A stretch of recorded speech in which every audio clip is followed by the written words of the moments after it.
Good YouTube, Cardfight King here, AQUA Life Baby. You already know how it is. So today, guys, for the first time in a long time, give you guys a locals report. I know a lot of you guys really like the local report. I think they're a good thing as well. Show you, I guess, how my meta is developing, evolving, how I combat it, and other things. But it's also nice to hear about how people's tournament experience going on. On the competitive level and things like that. So I enjoy them. I know a lot of you guys wanted me to bring them back, wanted me to do them. So here it is. You guys know I've been busy since the end of January with school, but finals are over. This weekend I got, just got my feet wet a little bit, getting into the competitive scene again, since I can spend more time doing the Vanguard things and whatnot. And before I get to the tournament report, I will say that we have added a new member to the AQUA Life family. She was in a trial period before, didn't make the team, but kept up to her, kept an eye on her, kept her on the scouting team, and then I think this weekend she definitely made a push to be on the starting squad. So really glad about that. So as far as locals report goes, Saturday we had the Bushiroad Championship Series shop qualifier at my home store, HQ Games. Now, me, I'm trying to dip myself in the waters of Lake Minnetonka and get myself back in the competitive scene. I'm not doing that ever again with Gurgwit. No. And a lot of you old school Gold Paladin players can probably attest to this. Personally, I think it's the best Gold Paladin deck for what they have right now. But if you don't ride the new Gurgwit, then the deck, you can definitely see the deck's not going to go as fast as you want, especially if it's kind of like a Unite and Crush type of build, or just kind of like a Unite build in a sense. If you don't call a card that can call another card, is kind of like The new Gurgwit at least gets you 2 cards to put you into Unite, without committing anything from hand and whatnot. So aside from that, I couldn't find the new Gurgwit all day. The reason why I played Gurgwit and not Aqua Force was mostly because I've been playing Aqua Force since day one in America, day one. And the deck really hasn't changed. A lot of the matchups haven't changed. A lot of the combos and whatnot really haven't changed. I pretty much feel like I'm comfortable where I know what I need to do with the deck. I know everything in a way. So I wanted something fresh, something new. Just want to see what I can add to the AQUA Life family, diversify, in a sense. So I was playtesting Golds, and I was like, oh, this is a pretty cool deck. Borrowed Black Steve's Gold deck. I was like, oh, it's pretty cool. I like it. Let's play it. Not doing it again. I see the issues with Gold Paladins. I see the issues, with the Gurgwit deck in a sense, too. Not going to get into it too heavily, but, yeah, not doing that again. Went to Shop Codfire. Round 1. Started off nice. Played against Ezel.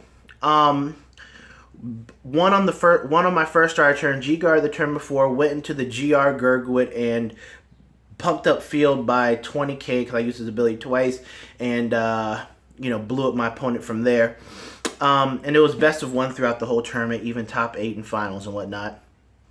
Round 2, my day kind of started, just was like, all right, I don't know why I came back to playing Vanguard like this, but that's what it had me feeling.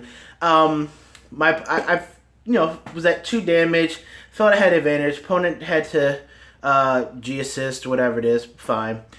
Playing Victor, goes into Vic Plasma, uses his skill twice because he was at 4 damage. Checks a crit, heal, crit. Again, I haven't strolled yet, really haven't done anything. I have a G Guardian and some 3s, a 3 and a few 1s. Not much I can do against 4 trigger checks, and I can't guard, everything. So yeah, there was that. Then the next rounds kind of just went the same. in a way. I could not find New Gurgwit for the life of me, even though I ran more copies of that than I did old school. I ran 3 old school, 4 new school, and I can't ride the new school. I kept finding the old one, so it was already slow at that point. But I went on to play 3 Shadows, 2 Luard, or excuse me, 2 Luard decks, and Saint Guard, respectively, in order. Against Luard, I just got out advantaged, basically, in both games. Just got out advantage. I tried to go for some nice push plays, but the recycling perfect guard and the amount of advantage you get from abusing the crit trigger and whatnot was just a little bit overwhelming for where golds are for me at the moment. Again, I'm not an expert, but I play tested it a bit. I know I pretty much know what to do in the deck, getting cards out. I went for some advantage plays with Jeffrey and whatnot, but Shadow Paladins just build up so much advantage. First turn doomed, sack like 2 or 3 crit triggers, draw a bunch of cards, call some things out, and Duke turn afterwards. It's disgusting. So that's how pretty much my Shadow games went. Just basically got out advantaged, and yeah. And then against Saint Guard, couldn't do too much against it kind of went back and forth a little bit, but at the end, the Saint Guard's power was a little bit too much, pushed too many numbers. I was on old school Gurgwit, and I couldn't get what I needed from the top of the deck because I damaged like 2 perfects and had to ride a perfect. It was pretty ugly. So yeah, end of the day, 1-4, really bad. Not doing that again. I know what clan I'm not playing. But then yesterday, I went to Island Games, locals in Virginia. You guys might know that place. Down to Paris 21 plays there, and yada yada. I'm Vanguard.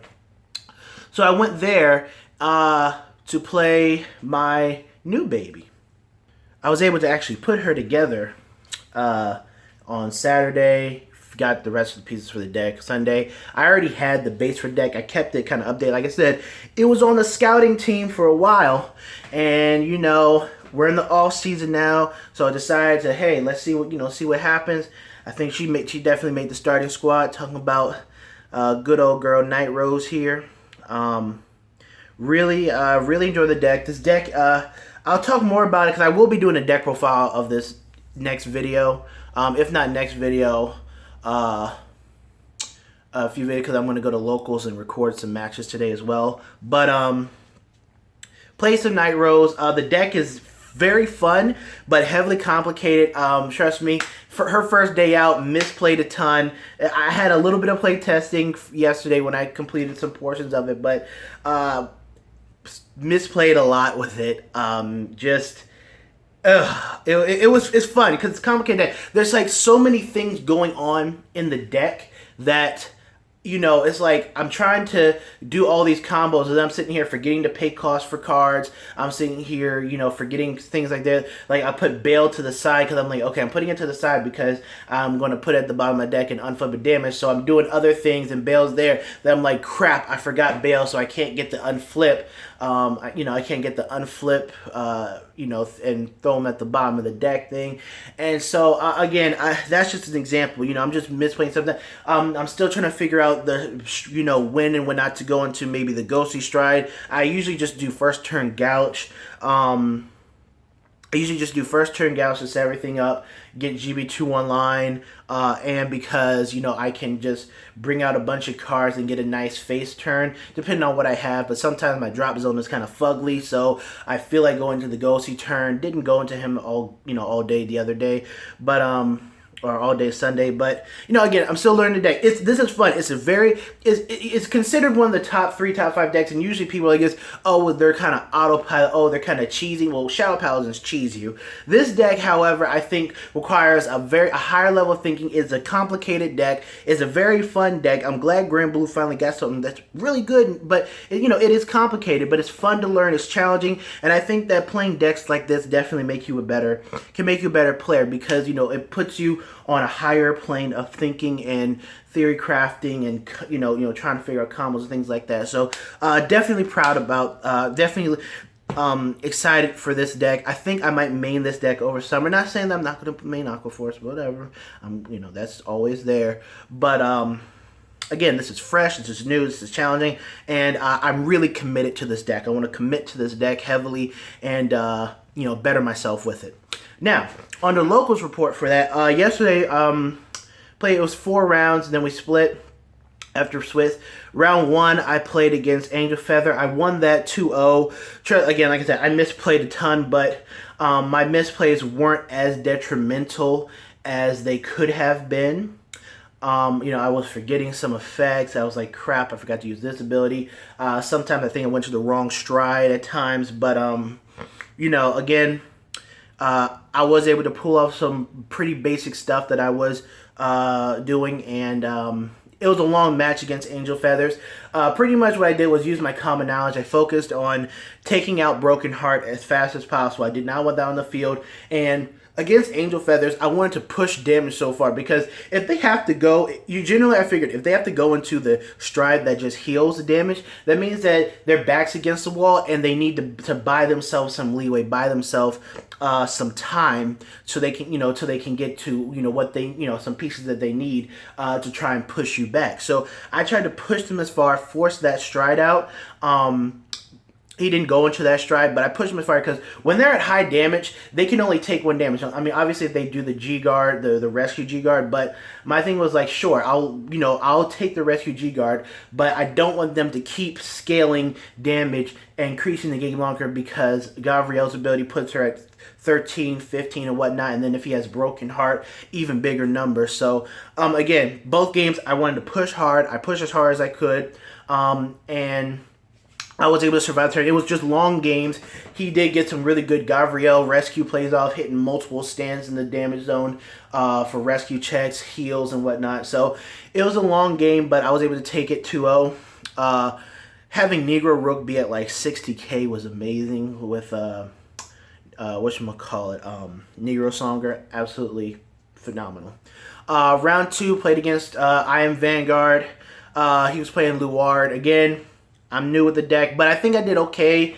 Game 1, he double crit me on Duke when I was at 3 damage. Nothing I can really do about that. Then game 2 was actually a very, very good game. We were trying to get on camera, but it was really long and time ran out. I ended up basically decking out. He like G guard. He like again, like I said, Shadow Paladins just have so much advantage. And I was pushing his hand. I was pushing damage, but he started out. He was hitting his heal triggers. He was had a lot of G guards. He G guarded at least, I want to say, at least three times. And he had that recurring perfect guard Esros. So he perfect guarded me, I want to say at least 4 times. I want to say 5 times, but I felt as if every turn he perfect guarded me. It was ridiculous, because I know he brought it out on his first stride just so he can get it going. So yeah, it was a very long game, but he just had the hand advantage and a lot of the cards to guard with, and I ended up decking out because it was just a power struggle. So I lost that. And then next round I played against my brother. Unfortunately, I had the team kill. But he was playing Vanquisher. I got him 2-1 on that one.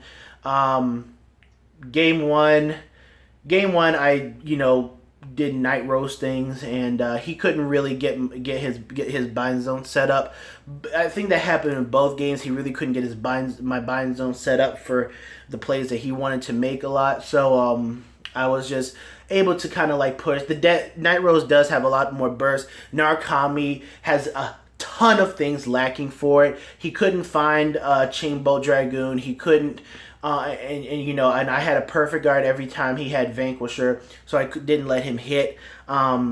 So that's one of the problems that Narukami definitely faces, and you could see it in that match. But I was able to win that one. Then game 2, I was grade stuck, and I G assisted. Or even if I did G assisted, couldn't find my 3. I just couldn't find a 3 the whole game, and he took me to 6. And then game 3, same as game 1, couldn't get my bind zone really set up. I had perfect guards for Vanquisher. Actually, no, I took one Vanquisher. but I was just able to, out pressure him, burst him down a little bit. So I was able to win 2-1 there. And then final round, I played against Oracle Think Tank. I played against Tsukiyomi. That was probably the fastest match I've ever played. I think the total match lasted maybe 6-7 minutes, if that, maybe less. It was pretty much we rode. Game one, I threw down my 2s, put him to 4. My first, he strode first. I G guarded and protected myself a bit, and then my first stride, he no guarded at 4 damage when I swung in with Gouch, and I hit a crit. Got that game. Game two was even faster. It was just I hit a crit on my first swing, and then I turned. Then when I rushed him on turn 2, I put him to 4.